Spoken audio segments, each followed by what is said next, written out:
Welcome to the Mom Boss Like a Boss podcast where we talk about mom life, entrepreneurship, and everything in between.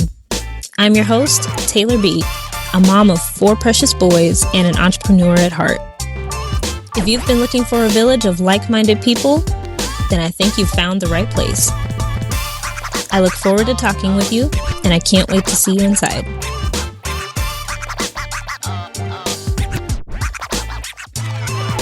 Hello, and welcome back to the podcast. This is episode 3.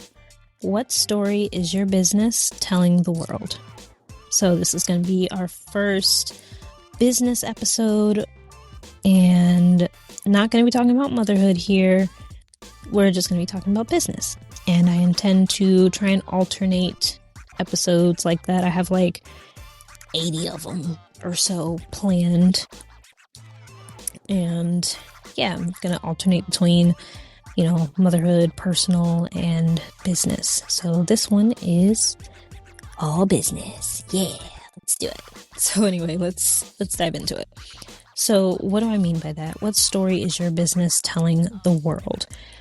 I've said it before, so I guess I'll probably dive into what exactly I do, outside of being a mom to 4 precious boys. I am a brand and web designer, and what that means is I can design your website, of course. I can design your logo and all the things. However, I would say brand designer is, I guess you could say it's a streamlined path underneath the umbrella of graphic design. So I'm a graphic designer. I just specialize in branding for businesses. Ideally, mom founded businesses because I can relate to being a mom in business. So what a brand designer does is we do more than just make a pretty image for your business. It's way more than that. What we do is we find out why you started your business, who you want to talk to. Because if you've heard the phrase, if you're talking to everyone, you're talking to no one, then that's what that means. If you're targeting everyone, if you're like, I want to sell this t-shirt to every person that walks past me, you're not going to sell to every person that walks past you. And then, if you don't know who you're talking to, you're going to sell very few. It's going to be really hard to make sales if you don't know who exactly you're talking to. I'll give you an example. Let's say you opened a daycare, right? We are visual creatures. Okay. Very visual. They say don't judge a book by its cover, but that's the exact thing that we do based off of the first visual that we see. That's the first impression, or the vibes. That's how I like to describe it. Now, if you walk up to this daycare, or you're driving past this daycare, right? And it's like, and the vibes are like Metallica, death metal, right? Like you're walking past this place, and the font, the music, the illustrations, like the drawings, like the art style, everything screams, oh, this is a death metal music store, for example. And you walk in and you see kids running around playing, and you're going to be confused because what am I looking at? You're going to be like, oh, I thought this was something else. And that's because of the visual and the first impression that you had based on what you saw on the outside. So it was a new place to you, and you just went off of the vibes that you thought it was giving off. That's where my job comes in.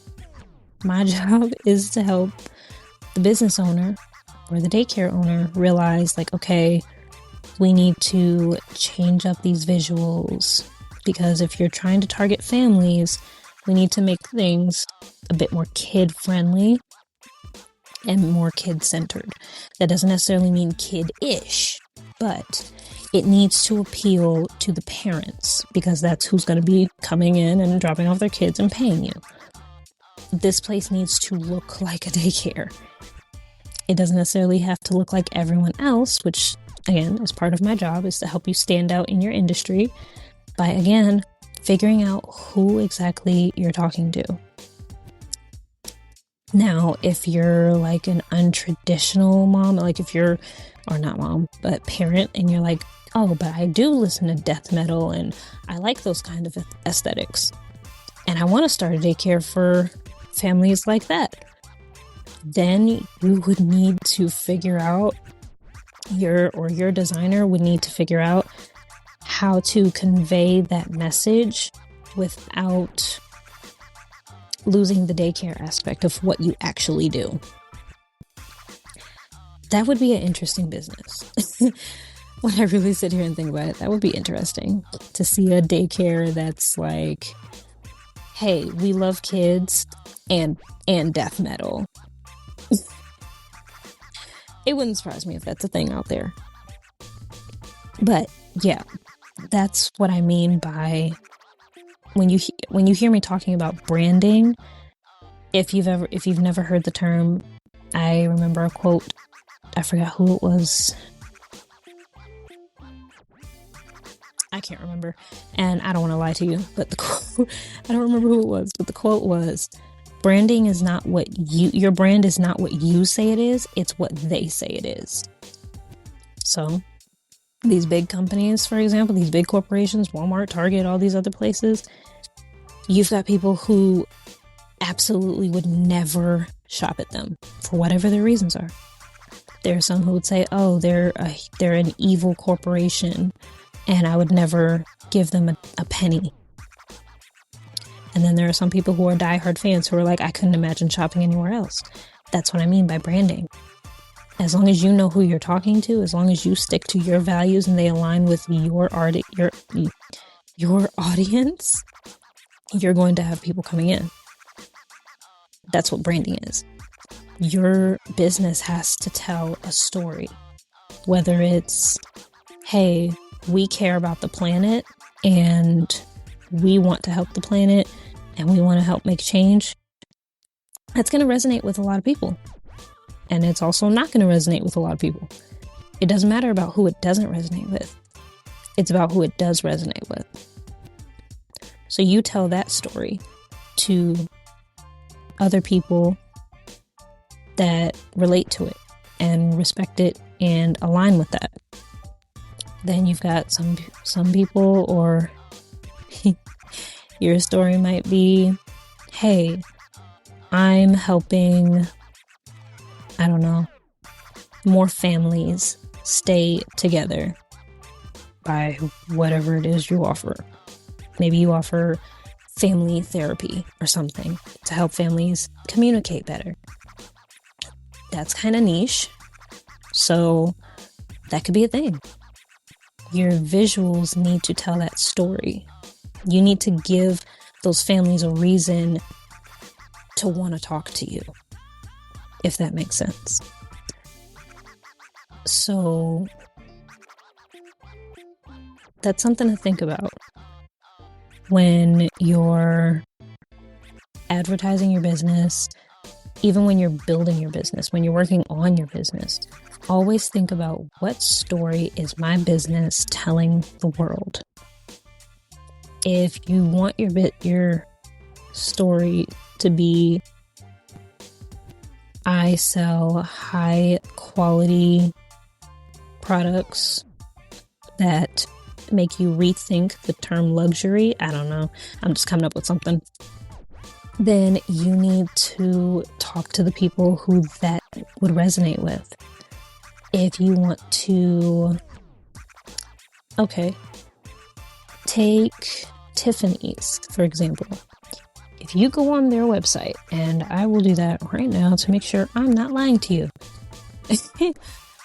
I have seen some wild, for me, because it's not my jam, I have seen some wild pricing. Okay? So let's just go on Tiffany's real quick. All right, if I can get my life together here.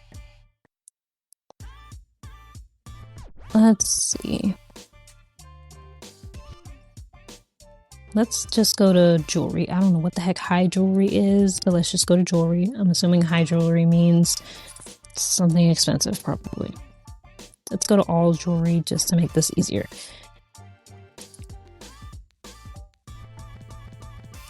Whoa, okay. Sort by... Did that wrong. Price ascending. Hypothetically, the cheapest ring they have here that I see is an engagement ring for starting at $3,000. I'm not gonna lie to you. I am not the gal that wants a $3,000 ring. Or at least, I don't care about that. I don't care how much the ring costs, to a degree. And when I say to a degree, I mean like, don't give me some cheap thing that's gonna that's gonna turn my skin green, you know? Like, that's more so what it is. Like, you know, put a little effort into it, but you don't have to drop 3 bands, you know, for me. Me personally, I do not care about that. But there are people out there that do. There are men out there who can afford these prices and want to give it to the girl of their dreams and be like, hey, I got you this ring. And they want to do that. And then you got you got women who want this, who are like, I want my ring to be from Tiffany's. There's an audience that they can talk to, because they wouldn't be in business if they didn't have an audience that they talk to. You know? Let's change the sort to, I'm scared to look at this, descending. Cheese and crackers. Well then, okay. I'm not gonna lie to you. This ring looked about the same as the $3,000 ring, but okay. See, whenever it say view details, that's how you know it. That's how you know the price is up there. Anyway, the most expensive ring that I'm seeing it says starting from $23,000. That's somebody's yearly paycheck somewhere. Hold up, 23K? Let me see something. Let me just do some math. Once my whatchamacallit starts cooperating with me. Come on. All right, $23,300. Let's just be specific about it. Let's just say you get paid weekly, right? That's $448 and some change. Let's say you worked 40 hours. It's $11.20. And there are places that are still paying like $11 an hour or whatever it is. So, if Tiffany's can be out here with starting prices ranging from $3,000 to $23,000 for rings and stay in business just because they know who they're talking to, you can build your business to whatever height you want it to be at, as long as you know who you're talking to. You have to have your branding together. Your brand. Your brand foundation is what you want, what story you want to tell the world. And again, your brand isn't what you say it is, it's what they say it is. But you decide what story you want to tell and how you want to tell that story. The way that I like to describe it is your brand foundations, which will be your brand strategy, It's the brain behind your business, you could say. Or the way that I like to describe it is, you could say it's your brand's soul, in a way. It's who your brand is at its core. Think of your brand as a person, and that's an easy way to think about it. Who your brand is at its core is your brand strategy, your foundation. Your core is going to dictate everything you do. It's going to dictate what clothes you put on, which you could think of as your logo and all your visuals. It's going to dictate how you talk, which is how, you advertise. It's going to dictate how you walk, which you could relate that to the decisions that your brand makes, including who to do business with, who to support, who to sell to. Like, your foundation is is the engine that drives your business. So that is why it's so important at the core of it to know, what story do I want to tell to the world? And we can dive more into branding probably in another episode. I'll probably break it down a bit further. That's also if you guys would even be interested in that.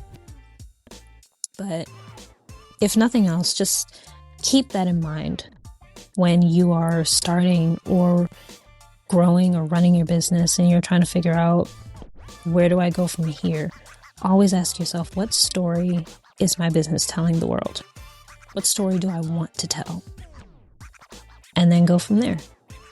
And of course, if you need help, then you can inquire on my website and maybe I can try and help you. But for now, I hope that got through and I hope that made sense, because, I was probably rambling a little bit, but hopefully it made sense. And if it didn't, feel free to message me, like DM me on Instagram, to contact me, on social media. Or if I have the email newsletter up by now, hopefully I do, to email me.